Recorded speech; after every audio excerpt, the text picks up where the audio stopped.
So I'd like to spend a few minutes telling you a little story that has embedded within it a lot of principles, a lot of clues about what it's going to take for you and the people you work with to facilitate really powerful ideation sessions.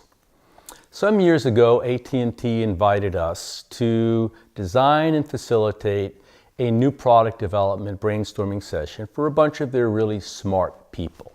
So we had a design, we had an agenda, we did our homework, we were ready. And we went into the room, we did our due diligence. The first part of the day, the morning, went quite well. People were very happy. Then it was lunchtime. So people left for lunch. I stayed behind. I stayed behind and thought about what's going to happen in the afternoon. And as I was doing that, I noticed in the corner of the room a small, very funky looking porcelain dog, a piece of hotel kitsch that was not very attractive, but it caught my attention. So I picked it up, I put it on a chair, and I started to decorate it. I put my glasses on it, I put a hat on it, just to have a little fun.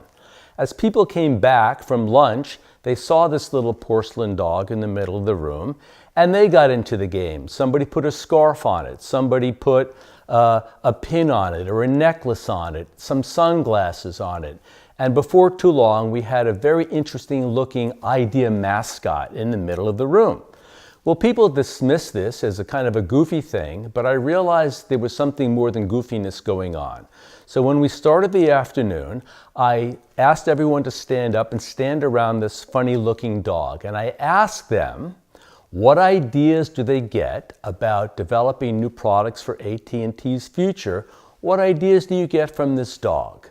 Well, they started laughing. They started playing with odd possibilities. And even though it seemed like a quirky way to ideate, this little mascot of a funky looking dog sparked a lot of original thinking. And in the next 20 minutes, they came up with an idea that they called the paw phone, which was a phone for the handicapped or the housebound person, that a dog would be trained to be able to push a one-button phone in case that person was in trouble, and the phone would connect with some outside agency that would be able to come in and relieve or intervene and intercede on that person's behalf. Now, we let it go. The end of the day came. The focus group came to evaluate the ideas of the day. We presented them 10. And the third highest rated idea of the day was this thing called the paw phone. This wasn't part of the design of the day. This wasn't in the plan.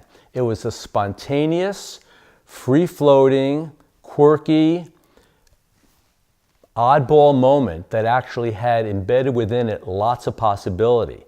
So why I'm telling you this story is that if you're going to lead an ideation session, great to have a plan, great to have an agenda, but be on the lookout for oddball moments, for quirky little catalysts that catch your attention, and use them as a way to spark some original thinking. It works, it can happen, it takes some courage and some risk, but you're going to be deciding what to do, so you can make those choices if you wish.